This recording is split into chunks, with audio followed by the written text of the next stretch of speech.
Hi guys, welcome to this week's casual conversation. I've actually made a list this week of some of the topics that I want to talk about because there's been a few things happening in the last few days where I'm like, oh, I definitely want to talk about that on my channel, in my videos. So I've actually got a list of things to get through. But first up, we're going to talk about my vagina because it is not happy. My period seems to be starting yet again for the third week. So 2 weeks ago, it came, like I got my period and it was, you know, a decent period, but a little bit lighter than my previous periods post-birth have been. And that lasted for, the regular few days, then stopped. And then it came back about a week later. And then I think it was either last week or the week before. No, I think it was last week that it started to get, I'm really losing track. I've honestly got no idea what it's doing. But it started again like a week afterwards and then, had another couple of days of light spotting. No, it was actually properly bleeding. But again, not too heavy, lighter bleeding. And then it stopped and I thought it was done. And then I've gone to the bathroom just now and I'm spotting again. So don't know what's going on there. I've been taking my pill consistently since then. So maybe this is just the last hurrah. I genuinely don't know. If this happens again, then I'm going to have to go to the doctor about it. But what I was actually going to talk about, that wasn't even the reason my vagina is unhappy. That was a totally separate thing where I, was going to talk about something else and then went to the toilet and was like, oh my God, is this starting again? What's going on? But the main reason my vagina is currently not very happy, or more specifically my vulva, is that I have thrush. And it's not just a case of you get thrush every now and then, put some cream on it and it goes away. This is thrush that I've had on and off now for 2 to 3 months. I think actually coming up to 3 months at this point. And about 2-3 weeks ago, I had the itching again. Because it's on and off, so basically I'll have a bout of itching, I'll use some cream, and then after a day or two, the itching would stop, and I'd think, oh good, I've got on top of this, and then about a week or two later, it would come back again. So in my day in the life video I did recently, I showed you that I had some swabs to do, because I'd messaged the doctor thinking, this has gone on for a bit long, I should probably get some tests done. Did some swabs. They came back last week as positive for thrush. So, I was wondering whether it was thrush or bacterial vaginosis. So, it was interesting to have it confirmed that it was thrush. And in the text that I got confirming what it came back as, they said just use over-the-counter cream and the pessary. But at that point I didn't have any symptoms. I still had an appointment booked to see the GP for Monday this week. So I thought, well, I won't use anything just yet. I'll go and see the GP and see what she says. So I went to that appointment on Monday, and while I was there, I was saying to her, it's kind of going on and off for 2 months now. It's a bit odd. And I currently don't have any symptoms. I don't know if I need to take any cream or anything. And she said, well, do you want me to have a look? And at first I was a bit it always feels a bit awkward to take your clothes off, especially when I didn't feel like I was having any issues. But I thought, do you know what? No, this is silly, Brittany. You're at the GP's. You've, written in about this problem. You've wanted to see her because you've got this issue with thrush. You might as well let her take a look. So I was like, no, I'm going to be good. And I did let her take a look. And thank goodness I did, because although I have no symptoms currently, she immediately could tell. She was like, oh yeah, it looks really inflamed. You definitely still got some active thrush there. So she prescribed me the oral medication, which is basically where you take one pill immediately and then you take another pill 72 hours later, and it's apparently stronger than the cream and the pessary. So she offered me the cream and pessary, but she also offered me this, and I was like, let's do the strong one. Let's just try and knock it out. So I'm really hoping, because today I had to take my second dose. I don't know how long it takes for any improvements to be seen, but I guess I'll give it a couple of days and see. But I'm really hoping that that works, because she did say there are other treatments they can try. This isn't the last one if this won't get rid of it. But she also talked about longer term solutions to manage it if they can't. And I was like, oh my God, I don't want to have ongoing thrush, recurring. That would just be so miserable. Please no. Especially because I'm not someone that's super prone to thrush. I think I've had it maybe once or twice in my life before. I guess I've had itching at times and it's gone away quite quickly. But this is the first time that it's been persistent for over a week, but no, so it's been 2 to 3 months now. So this is a very long time. So yeah, keep your fingers crossed for me, please, that the oral treatment works. Oh, and to top it all off, at that appointment, so Monday is one of my work days along with Wednesday and Thursday, but Wednesday and Thursday, Oren goes to nursery, and on Mondays, my parents have him. My mum is currently in Iceland this week, so it's just my dad around, who was happy to still help me out, but I know he's not as confident with Oren on his own. So I said to him, well, normally he or my mum, and typically my dad, to be honest, will come and pick Oren up from my house at 9 o'clock in the morning, and then I will do my work and then drive to theirs at around 5 o'clock in the evening to go pick Oren up to bring him home to put him to bed. So I said to my dad, well, what I'll do is I'll just keep him with me, go to my doctor's appointment, which was at 10, and then we'll drive over from there and you can help me watch him for a bit, and then I've got a call at 1:30 and I'll do my work at that point. We had a list of different things he could do with him. He needed to go shopping, and I also sent him up the road to the pharmacy to go collect my thrush treatment, because the doctor gave me a prescription that could be just handed in anywhere, which was really helpful. And that kind of gave him something to do to kind of push Oren up the road to the pharmacy, because Oren's really good in a pushchair. Like, he's good on a walk when you're doing something, but he can be quite hard work at the moment when he's just on his own. He's hitting this like a bit of a challenge, bit more challenging toddler phase. I'll get onto that in a bit. But basically, like, I sent him off to do stuff. And then, you know, we stayed. I got the work that I needed to get done on that day done, and we made it work, and that was nice, you know, really good. Thanks, you know, great that my dad was still able to help me. And we got in the car to come home at about 5:30. And as I was driving back, I was thinking, did I pick up the pushchair? Because when I took Oren into the surgery, the GP surgery, I pushed him in his pushchair. And I was just thinking, I don't think I put it in the car. And I turned around because I saw this compact pushchair behind the passenger seat. And I was like, oh my God, it's not there. And I'm pretty sure I didn't put it in the boot. I think I left it on the pavement, which I've done on that exact same road before. But last time I realised within like 30 minutes of doing it, and I turned around and drove back and was able to pick it up. But this time I was like, oh my God, it's been there for 6 hours. So I drove back past the road to see if I could see it. And unfortunately it was gone. And I was absolutely devastated. I went on Facebook, the local Facebook groups, typing, had anyone seen it? And someone actually had posted a picture on there of the pushchair saying, is this anyone? So they left it. And I was like messaging them like, yes, it's mine. Have you got it? Do you know where it is? And unfortunately they hadn't picked it up. They just left a message. So somebody at some point picked it up. Possibly it was stolen, possibly someone thought it was being offered for free, because in the UK, this was a residential road, and in the UK, sometimes people will leave things that they are giving away for free just kind of like outside their house, and people can pick them up as they walk past. So it's not unheard of, but I think it probably looked more like it had been left. But yeah, I did searches, I looked on Facebook Marketplace, eBay, there's nothing. Like, it's nowhere to be seen. I put a message out there, lots of people saying they hoped it turned up, but it just wasn't found. So that was my bugaboo butterfly, and I was honestly like in tears on the way home. I was like, oh my God, this is a pushchair I'm using the most at the moment, so it was really gutting. But at this point, like, it's Thursday now, still no sign of it. I've had to cut my losses and just accept that it's gone now. And I'm going to buy a replacement, so that kind of sucks. And I did see someone advertising one for about half the price of it being new in like really good condition, but unfortunately they had just moved from this area up to Leeds and it had gone with them, so they were the only place I could pick it up was from Leeds, and I was like, well, can't do that, it's miles away. So I'm still on the lookout for a decent secondhand bugaboo butterfly. But the thing is, it is such a good like compact pushchair that I would absolutely buy the same one again because I love it and it's been fantastic with Oren. Fortunately, I used it with him and some other foster children too, so it didn't just get one child's use out of it. At least I feel like I had some use from it, but still would have rather not just left it on the side of the road. That was my own stupid fault. So yeah, could have done without the persistent thrush diagnosis and losing one of my favourite pushchairs in the same day, but there you go. Another topic I did want to touch on in this video is about the riots that have been happening in the UK this past week, I think. So essentially, you go back a little bit, I don't actually know the date that this happened, but it's about a week or two ago. There was a stabbing in a place in the UK called Southport, and this guy went around and stabbed a bunch of girls in a dance class. It was really horrific and everything. And I have to be honest, it's not that I didn't pay attention to it, it's that I tuned out of it, because I think when you have your own kids, there's moments where you know, like, I'm not in a place mentally that I can process this. It's horrible and I'm aware that it's there, but I physically can't do anything about it, and I know this is just going to stress me out lots if I think about this too deeply, so I'm just going to have to, like, you know, what's the word, separate myself from the situation.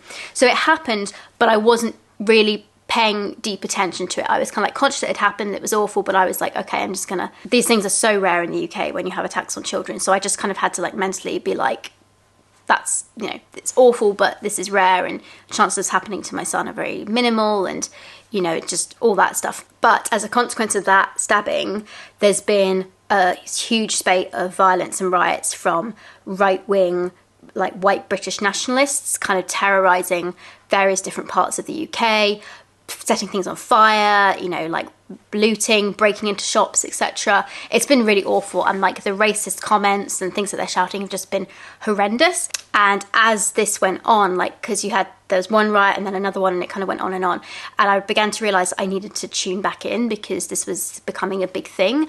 And also, like, it's a big privilege to be able to tune out that stuff for someone who's white. So I became a lot more conscious that actually I needed to be, like, paying attention to what was going on and being part of, like, actively condemning their actions and make it very clear that This is not Britain. These people, they are a tiny, very loud, very violent minority who like to shout and make their voices heard, like quite a lot of people in the right-wing press, I have to say. But that is not us. And we are, without question, a much stronger country because of our diversity here. And I also have friends who are part of a minority, and in particular one of my mum friends is. And I met up with her this week, and I was very conscious that like it was something she wanted to talk about, and like I needed to make sure that I was there just being a listening ear and not trying to like, what's the word? I didn't want her to feel I was trying to play down like her worries, because I think that's something that with anything, any problem at all, we all innately try to go, oh, it's probably not going to happen to you, so you don't need to worry about it, etc., which is just so not helpful in this situation. Like, it isn't helpful in many situations, to be honest. I don't know if others can relate to this, but I feel like there's a very interesting space that white women hold when it comes to things around diversity issues, because obviously we have the privilege of being white, but we have the disadvantage of being a woman, of being female.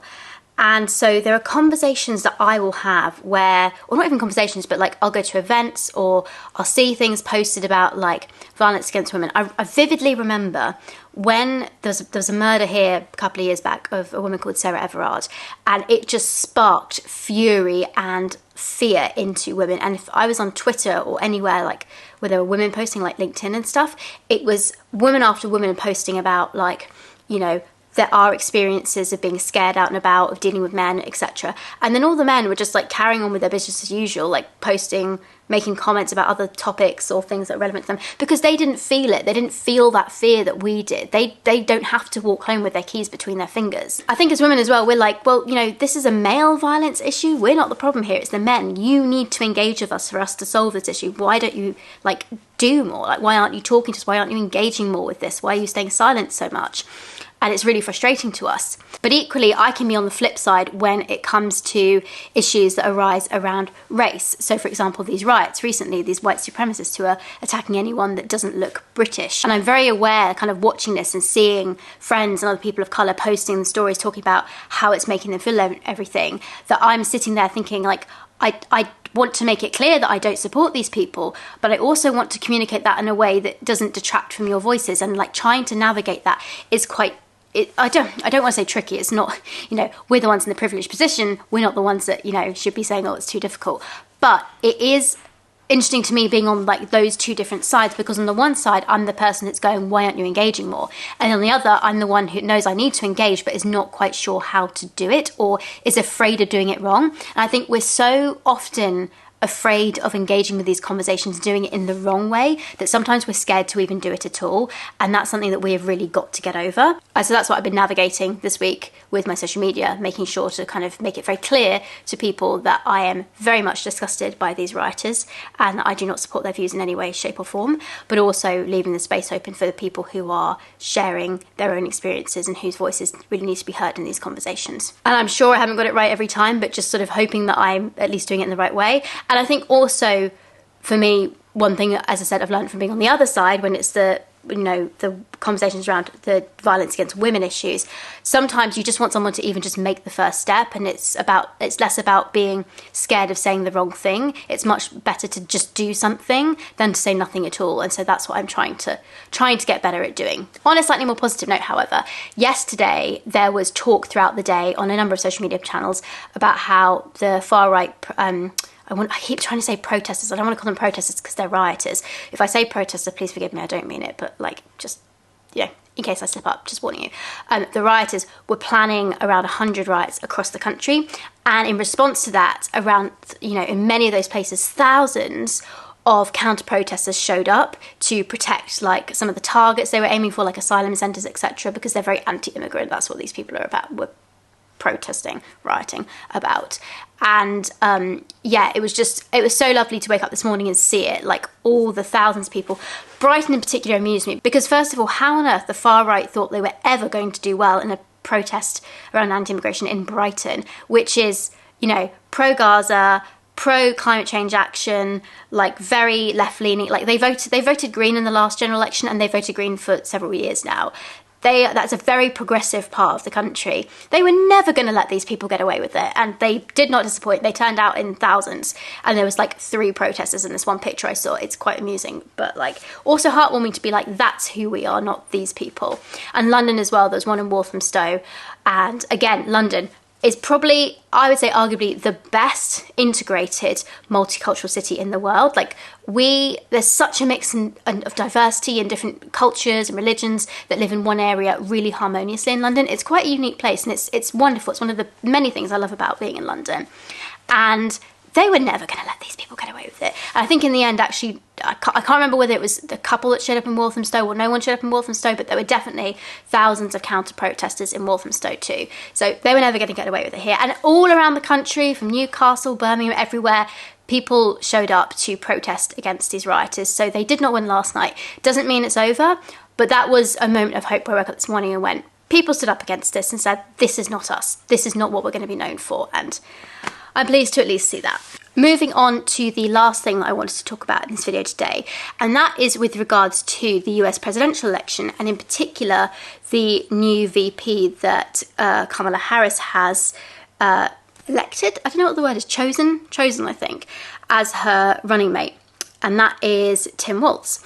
And in particular, I want to talk about him because of the term Tampon Tim. Now, I've looked into this a bit, but I haven't managed to get the full story around this. But from what I can gather, he provided free period products to students in his areas. And for some reason, the MAGA, like Trump side of things, is using this as like an insult. Like, oh, it's Tampon Tim, he provided free tampons to people. And you're like, how is this a bad thing? I genuinely don't know like how this is a bad thing. Actually, that's a lie. I do know why they're doing this, and that's the whole reason I wanted to talk about it in this video. But another thing that they're really upset with, fuming about as far as I can tell with regards to that, is the fact that these period products were not only available in the girls' bathrooms, they were available in the boys' bathrooms too, so that trans students could access them. And of course, that has completely set them off on a tangent. And so he's gained the nickname Tampon Tim, which they've been sharing as like a very derogatory thing. And of course, my generation, Gen Z, has picked up and has been like, how awesome is this guy that he's given us free period products? Because those things are expensive, and also every single person that has menstruated in some point in their life knows that feeling when you suddenly get your period and you don't expect it. Like today, for example, happened to be at home, which is fortunate. But if I've been out and about, that feeling of, oh my God, like what am I going to do? I need pads, I need I don't tend to use tampons, but I need period products. I haven't necessarily got them with me. And if you haven't got any money on you as well, for whatever reason, that could be a really scary situation to be in. So providing free period products, that's a great thing. But to Trump supporters, they're still very much part of that mindset that we have been trying to break out of so much over particularly the last decade since I started on YouTube. I've seen this change happen. And that is the shame and stigma that is naturally associated with periods. It's like, oh, you donated period products, and kind of making him the period guy, as if being associated with periods is a negative thing. Because menstruation in many parts of the world is still viewed as a shameful, dirty thing that happens and something that makes women unclean.